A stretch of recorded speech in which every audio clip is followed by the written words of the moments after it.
तो भाई हम पहुंच चुके हैं श्री गुप्त हरि मंदिर, जहां पर प्रभु श्री राम की चरण पादुका जी रखी हैं।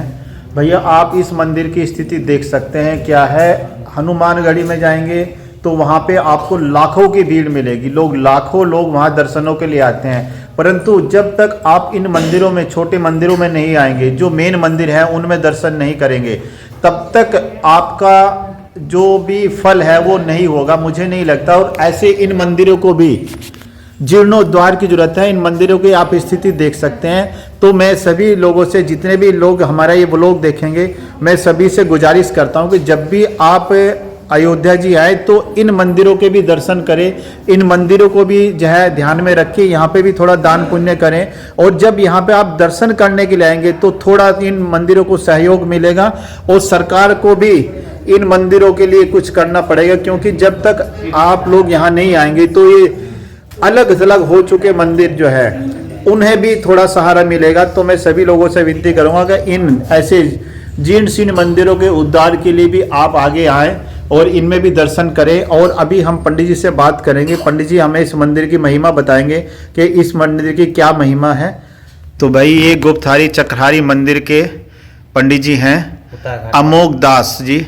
अमोघ दास जी हमें बताएंगे इस मंदिर की महिमा, इसका रहस्य और प्रभु श्री राम के बारे में ऐसी चीजें आपको बताएंगे जो अभी तक आपने कहीं नहीं सुनी होगी।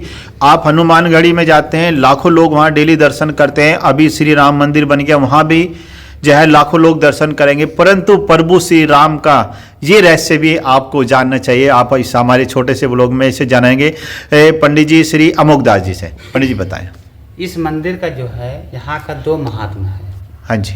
यहाँ पर राम जी साकेत धाम बैकुंठ को जो चले गए थे गुप्तार घाट से, उसके बाद यह स्थान राम जी से भी पहले कहा है, क्योंकि जैसे लक्ष्मण जी अयोध्या से लक्ष्मण घाट से परमधाम चले गए हैं, वैसे राम भी जा सकते थे, क्योंकि राम जी से पहले यहाँ पर भगवान विष्णु निवास कर रहे हैं। जो स्कंद पुराण अयोध्या महात्म वैष्णव खंड के बारे में लिखा है, ये सभी जो है राम जी से पहले के हैं, सतयुग के हैं। स्कंद पुराण में लिखा है, तीर्थम तदुत्तर श्रेष्ठम गोप्रताराभिधम महात्म विष्णु आस्थानाचा नामना गुप्त हरि। तीर्थों में श्रेष्ठ गोप्रतार नामक तीर्थ, जहाँ भगवान विष्णु यहाँ गुप्त रूप से निवास करते हैं। स्कंद पुराण में है, जब देवासुर संग्राम, देवताओं और राक्षसों में युद्ध हुआ था, उस युद्ध में सभी देवता हार गए थे, उनका स्वर्गात सभी राक्षस ले लिए। जब देवता इधर उधर भागने लगे तो भगवान शंकर जी सभी देवताओं को रोका, उनका अगुआ बनकर उन सभी को लेकर भगवान ब्रह्मा जी के पास गए। ब्रह्मा जी से पूछे कि इनका स्वर्गात कैसे मिले। तो ब्रह्मा जी उसने जब वहाँ पर गए तो भगवान विष्णु योग निद्रा में थे। तो सभी देवता भगवान विष्णु की जब स्तुति किए तो भगवान विष्णु जो है अपना नेत्र खोले। भगवान विष्णु ने कहा, हे देवताओं, मैं अपने योग से जान गए हूँ कि आप लोग यहाँ क्यों आए, क्योंकि आप सबका स्वर्गाद सब चला गया है। आप लोग बलहीन तेजहीन हो गए, इसलिए चला गया है। स्वर्गाद प्राप्त करने के लिए बल की वृद्धि, तेज की वृद्धि, इसके लिए भगवान विष्णु कहा, मैं मित्र अयोध्या क्षेत्र में आप सबके बल वृद्धि के लिए तप का अनुष्ठान करूंगा, तपस्या करूंगा, तब से ही बल होता है, तभी आप लोग जो है विजयी होंगे। देवताओं से भी बोले कि आप लोग भी जो है अयोध्या क्षेत्र में गुप्त रूप से तपस्या करें। ऐसा उपाय बताकर भगवान विष्णु जब बैकुंठ धाम से अंतर्ध्यान हुए, यहाँ पर भगवान विष्णु चतुर्भुज रूप में प्रकट हुई। तब करने से पूर्व भगवान विष्णु के हाथ से सुदर्शन चक्र यहाँ गिर गया, इसलिए चक्रहरि जी हैं। नीचे जो है भगवान विष्णु जो है गुप्त रूप में तप करने लगे। तब करते हुए जब बहुत दिन बीता, इनके प्रभाव से सभी देवताओं को अपार बल अपार तेज हुआ। पुनः सभी देवता युद्ध किए, उस युद्ध में सभी देवता विजयी हुए, अपना स्वर्गात सबको प्राप्त हुआ। स्वर्गात प्राप्त करने के बाद सभी देवता आपस में विचार किए कि भगवान का धन्यवाद दें, क्योंकि उनके बताए हुए हमें स्वर्गात की प्राप्ति हुई है। सभी देवता अपने गुरु बृहस्पति जी की अगुवाई में स्वर्ग से यहाँ पर आए तो भगवान विष्णु तप कर रहे थे, उनकी स्तुति किए तब भगवान विष्णु जो है प्रकट हुए। सभी देवताओं ने भगवान से बताया, हे प्रभु, आपने जो उपाय बताए थे उसके आधार पर हम सभी देवों को स्वर्गाद प्राप्त हो गया। यह बात भगवान विष्णु सुने तो बहुत प्रसन्न हुए। भगवान विष्णु ने कहा, हे देवताओं, आप क्या इच्छा है, जो इच्छा मांगो। तो सभी देवताओं ने कहा कि प्रभु, हम सभी की इच्छा है कि हम सबके रक्षा और बल वृद्धि के लिए, दैत्यों के उपद्रव की शांति के लिए आप यहाँ पर गुप्त रूप से निवास करें। तब भगवान विष्णु ने कहा कि तथास्तु। भगवान विष्णु ने देवताओं से बोले, हे देवताओं, जिस जगह मेरा सुदर्शन चक्र गिर गया था वह संसार में चक्रहरि जी के नाम से प्रसिद्ध होगा। जो मैं यहाँ गुप्त रूप में तप किया है वह गुप्त हरि जी के नाम से प्रसिद्ध होगा। कोई भी जीव, कोई भी प्राणी गुप्त हरि चक्रहरि जी का जो भी पूजा पाठ करेगा उनको मनवांछित फल मिलेगा। ऐसा कहकर भगवान विष्णु यहाँ पर गुप्त रूप से निवास करने लगे। सभी देवता गुप्त हरि चक्रहरि पूजा पाठ किए। इसका किस माह में यहाँ का महात्मा कार्तिक में है। कार्तिक में तीर्थों के राजा प्रयाग तीर्थों के साथ आते हैं, सरयू में स्नान करके गुप्तहरि चक्रहरि पूजा पाठ करके 1 माह कार्तिक भर वास करते हैं। देवराज इंद्र भी आते हैं देवताओं के साथ, वो भी जब गुप्तहरि चक्रहरि पूजा पाठ करके 1 माह कार्तिक भर वास करते हैं, क्योंकि भगवान विष्णु यहाँ निवास करते हैं, उन्हीं के सानिध्य में सभी देवता वास करते हैं। इसीलिए राम जी यहाँ पर आए इतने दूरी, नहीं तो राम जी इतने दूरी नहीं आते। उसके बाद फिर त्रेता में भगवान राम अयोध्या में 11,000 वर्ष राज किए। परम धाम जाना हो तो पहले माता सीता नैमिषारण्य से गई, जिसको हम आपको संक्षेप में बताएंगे। चारों भाई के बीच में 8 पुत्र थे, 6 पुत्रों का राम जी ने राज्याभिषेक। सबसे पहले राम जी भरत के, तब लक्ष्मण के, तब अपने पुत्रों का राज्याभिषेक। शत्रुघ्न के पुत्रों का राम जी राज्याभिषेक नहीं किए, क्योंकि राम जी शत्रुघ्न को मथुरा का राजा बनाए थे, इसलिए शत्रुघ्न ही स्वयं अपने पुत्रों का राज्याभिषेक किए। राम के तीनों माताएं कौशल्या, कैकेयी, सुमित्रा अयोध्या में ही शरीर त्याग हुआ अपने महलों में। उसके बाद जब राम जी का 11,000 वर्ष पूर्ण हुआ तो उनकी भी इच्छा हुआ परम धाम जाने का। राम जी की इच्छा को ब्रह्मा जी जाने। ब्रह्मा जी अयोध्या में काल को भेजे थे, यमराज जी आए, जिस कारण फिर राम जी ने लक्ष्मण का परित्याग, लक्ष्मण जी अयोध्या से परम धाम चले गए। सभी लोग सुने प्रभु परम धाम जा रहे हैं तो सभी लोग आकर पहुंच गए। जैसे राम रावण की लड़ाई में जितने राम जी का सहायता किए, चाहे बंदर हो, रीक्ष, राक्षस, विभीषण, सब लोग अयोध्या में आए और पूरा अयोध्यावासी सभी लोग मिलकर भगवान के चरणों में गिरे कि प्रभु हम भी आपके साथ चलेंगे। सभी लोग विनती और प्रार्थना करने लगे। फिर भी भगवान राम जी अयोध्या में 5 लोगों को राम जी रोक दिए, जिनमें हनुमान जी, जामवंत, विभीषण, दुविध, मयंत। इसमें 2 चिरंजीवी हैं, हनुमान जी और विभीषण जी।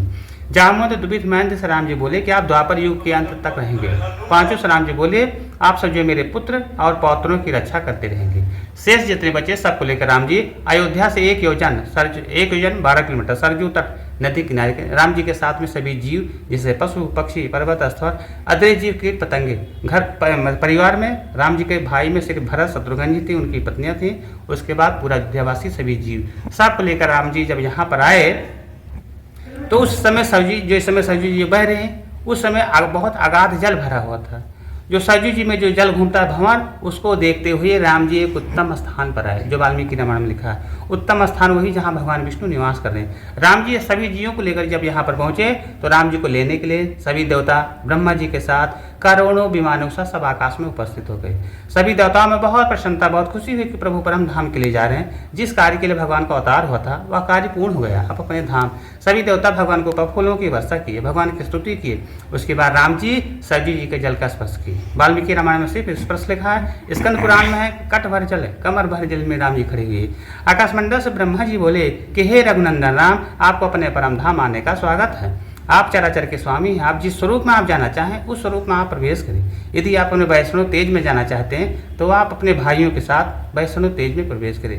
राम जी भगवान विष्णु के अवतार, भरत जी भगवान विष्णु के संग के अवतार, शत्रुघ्न जी चक्र के अवतार। इसलिए लिखा है कि राम जी भरत शत्रुघ्न के साथ सा शरीर विष्णु रूप में हुए। राम जी चतुर्भुज रूप में आएंगे, क्योंकि राम जी का शरीर पंच भौतिक नहीं, सिर्फ मानव रूप रखे थे। तो राम जी अपने उसी मूल रूप में आए। जितने जीव आए थे सभी लोग राम जी का नाम लिए, राम जी का चिंतन करते हुए सभी लोग सरजू में डुबकी लगाए, गोता लगाए। उसी समय सभी लोग सहज शरीर त्याग दिए, हर्ष और खुशी के साथ। किसी के मन में दुख भाव नहीं, सब प्रसन्नता के साथ शरीर त्यागते गए। जो दिव्य शरीर निकला, देवता रूप में हुए मोक्ष मिला, वही जाकर विमान पर बैठते गए।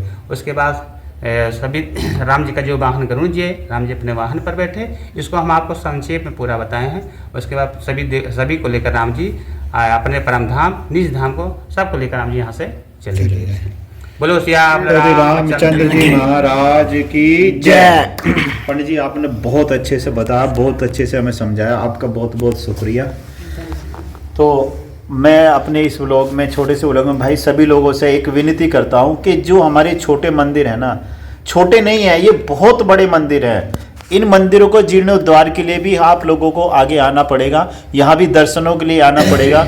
और जब आप गुप्तकार घाट आते हैं तो इस छोटे से एक बड़े जो प्राचीन मंदिर में जरूर आए। यहाँ पे प्रभु श्री राम की जो चरण पादुका है और एक यहाँ पर 80-90 लाख वर्ष पुराना शिवलिंग भी है ना, और नंदी जी भी है। इसका महात्म जो गुप्तकार घाट का है, इसका अयोध्या से भी ज़्यादा महात्म है। इसका महात्म के बारे में स्कंद पुराण अयोध्या महात्म वैष्णव खंड में लिखा है। जैसे काशी विश्वनाथ जी हैं, काशी विश्वनाथ का जो महात्म है, काशी विश्वनाथ का महात्म से ज़्यादा महात्म मणिकर्णिका घाट का है।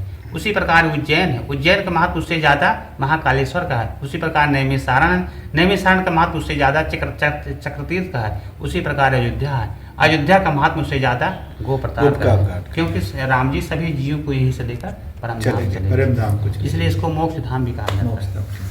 बोलो जय श्री राम। जय श्री राम।